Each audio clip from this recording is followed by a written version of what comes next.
tous. Donc Yann Leroux, Integral Ad Science.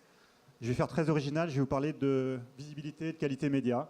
Je crois qu'on a tout a été presque défloré. J'espère apporter un petit peu plus, essayer de contribuer au débat. Je pense que le débat est effectivement légitime et nécessaire et urgent, dont on convient tous. Donc ce que je vous propose de faire ensemble, en fait, c'est de voir un petit peu comment tout ça a commencé, assez rapidement, mais c'est intéressant de voir comment tout ça a démarré. Et peut-être que je vais apprendre certaines choses à certains dans la salle. Deuxièmement, on va regarder un petit peu où on en est aujourd'hui, tirer un petit bilan 2015, voir un peu ce qui s'est passé cette année. Et puis surtout, passer un peu plus de temps sur ce qui se présente devant nous, les opportunités que ça représente autour de ces thèmes-là. Donc si ça vous convient, on va démarrer avec ça. 2007, Alenti invente la mesure de la visibilité. Laurent Nicolai dans la salle. Il faut reconnaître les innovateurs quand il y en a. On en a la chance d'avoir eu ces gens-là sur le marché français. Ils ont défriché quelque chose très tôt, très vite. Et ils ont eu le mérite d'être vraiment avant tout le monde. Donc ça, il faut le connaître, c'est un fait historique. Depuis, le sujet de la visibilité a explosé. Au début, ça a été long et difficile. Je me souviens des premiers rendez-vous avec Laurent, c'était incompréhensible. Personnellement, je ne comprenais rien. Non pas parce qu'il expliquait mal, mais juste, j'étais pas mûr. C'était juste trop tôt, pour moi en tout cas. Donc ça a pris du temps et évidemment, le marché depuis s'est développé. D'abord en France, puis à l'international.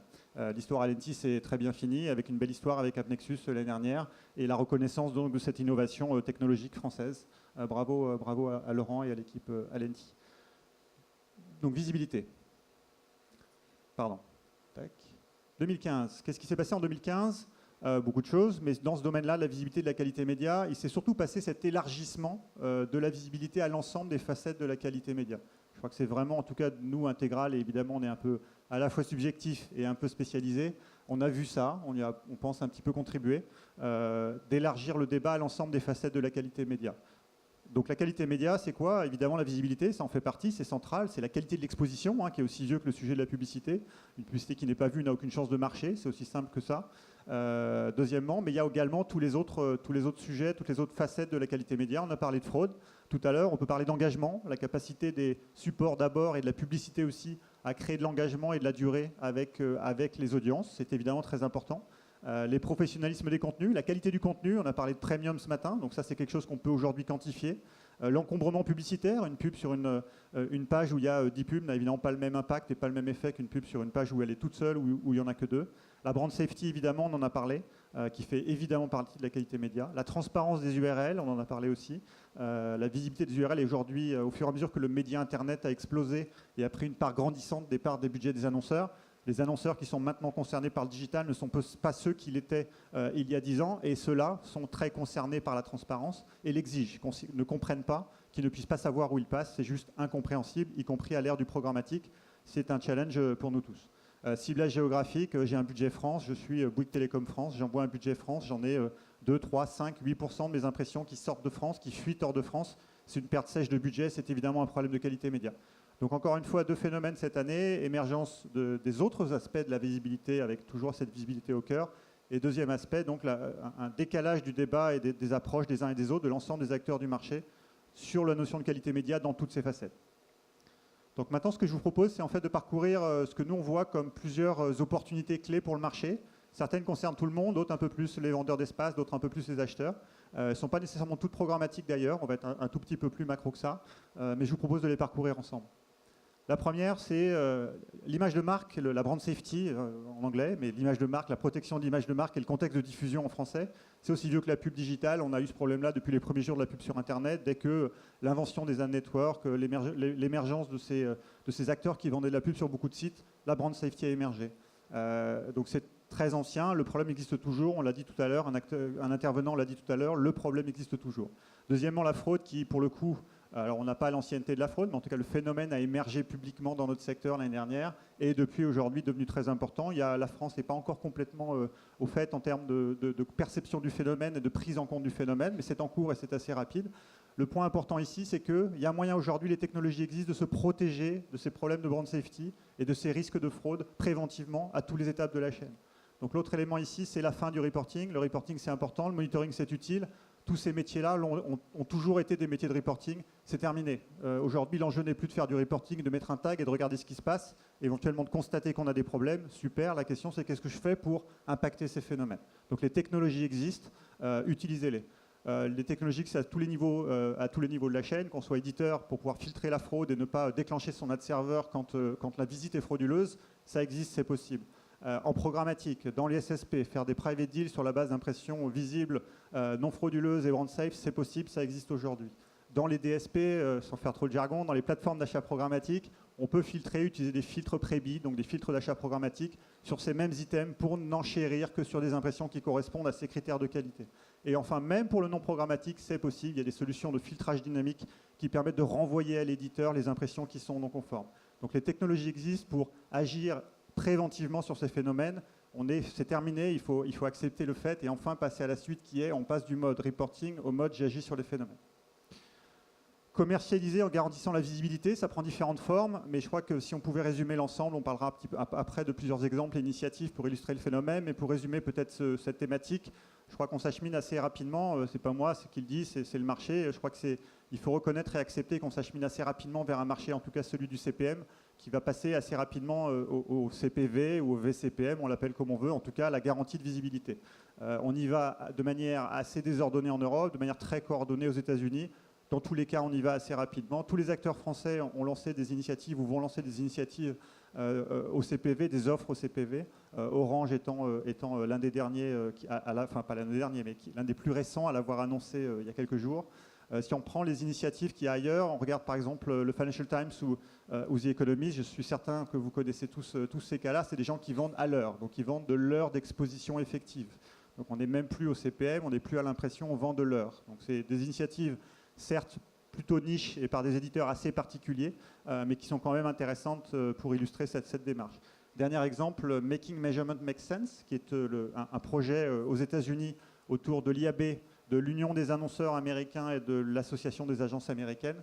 L'un des objectifs très clairs et très précis et très tangibles de 3MS, c'est de passer d'un marché qui achète et qui vend des impressions servi à un marché qui s'achète et se vend des impressions vues. L'objectif est très clair, il n'y a pas de date butoir, mais c'est quelque part l'année prochaine, et ils sont à marche forcée de manière très coordonnée, l'ensemble des acteurs du marché, en route vers cet objectif-là. Donc tout ça pour illustrer le fait qu'on va à grands pas, encore une fois de manière parfois désordonnée, mais on va à grands pas vers un marché où les impressions seront nécessairement visibles. La visibilité n'est pas une fin en soi, jamais, pour aucun annonceur. Je sais que certains le pensent, je crois que l'honnêteté veut dire que non, on veut être visible parce qu'on veut atteindre un objectif marketing, que ce soit du branding, de la performance, peu importe, et surtout que ce soit plus détaillé que ça. La réalité, c'est que la visibilité est un moyen et pas une fin en soi. Ça veut dire que l'enjeu pour notamment les acheteurs d'espace devient comment je compare, comment j'utilise la visibilité, comment je compare l'effet sur la visibilité avec l'effet sur les ventes, l'effet sur les inscriptions, l'effet sur ma performance. Donc quel est le lien de cause à effet entre visibilité et performance finale? Le travail qu'on a commencé à faire, il n'est pas forcément nouveau ou récent, mais le travail qu'on a commencé à faire avec l'équipe recherche chez nous, et qu'ils ont fait, hein, nous, pour le coup j'ai zéro crédit là-dedans, c'est d'analyser à l'individu. Donc plutôt que de passer d'une logique d'impression par impression en regardant si l'impression est vue ou pas vue, on va cumuler les secondes d'exposition à l'individu et on va comparer cette courbe avec l'incrément de performance sur une logique de test AB. Et je m'arrête là sur les mots techniques. Ce qu'on voit et qui est intéressant, c'est qu'en fait, c'est vraiment ça un élément discriminant.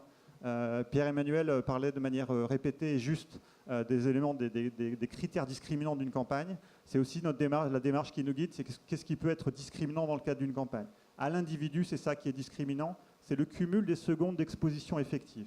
Donc on a des outils aujourd'hui qui nous permettent de calculer ça et qui permettent de le faire notamment secteur par secteur, puisque cette courbe, elle est propre à chaque annonceur, elle est propre à chaque secteur. Sur cet exemple-là, on voit que l'annonceur du bas, la courbe orange, on est dans le secteur du jeu. La courbe du haut, on est dans le secteur des télécoms. Donc on voit bien que la courbe n'a pas du tout la même forme ni la même hauteur. Donc l'effet n'est pas du tout le même. Donc ça, c'est la première chose qu'on apprend. C'est que vraiment, c'est un effet de cumul de l'exposition à l'individu. La deuxième chose qu'on apprend, c'est qu'il y a des effets de saturation, des logiques de rendement décroissant. Donc il y a un seuil au-delà duquel ça ne sert plus à rien d'exposer la personne. La personne était suffisamment exposée pour que l'impact soit maximal. Ça ne sert plus à rien d'optimiser au-delà de continuer d'acheter les impressions sur cette personne en question. Évidemment, la prochaine étape, c'est de voir comment on peut réintroduire ça dans les outils d'achat pour permettre aux acheteurs, qu'ils soient programmatiques ou non programmatiques, idéalement, de pouvoir opérer sur ce type de métrique. Alors, depuis l'émergence du RTB puis du programmatique il y a quelques années, j'ai eu la chance de faire partie des toutes premières années de ce phénomène, cette révolution. on parle beaucoup de data user. La data, d'ailleurs, égale user data. La réalité opérationnelle depuis le premier jour, et encore aujourd'hui, en programmatique comme en non programmatique, et je veux bien être contredit, mais il va falloir me sortir des chiffres, c'est que c'est la qualité d'exposition et la qualité du contenu qui conditionnent la performance des campagnes dans 80% des cas. Les seuls cas connus où c'est la user data qui fait la différence, c'est quand on parle de retargeting et c'est un problème d'attribution.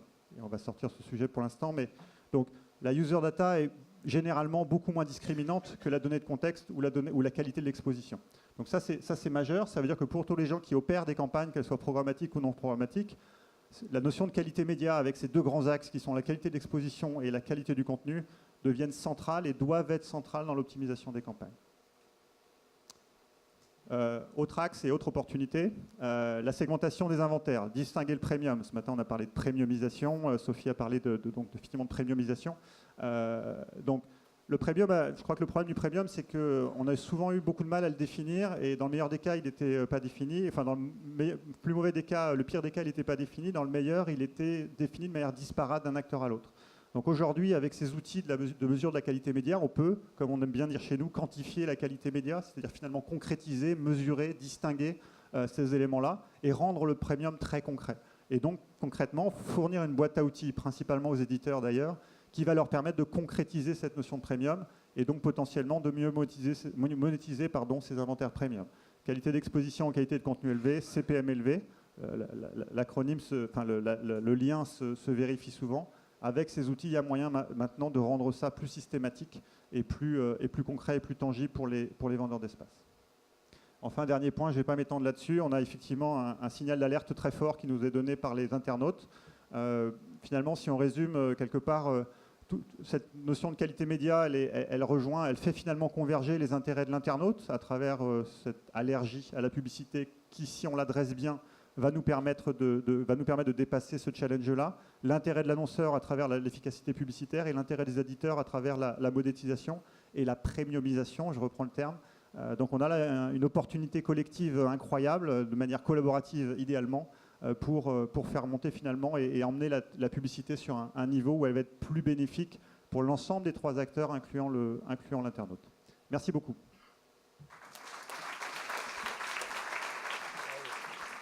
Timing.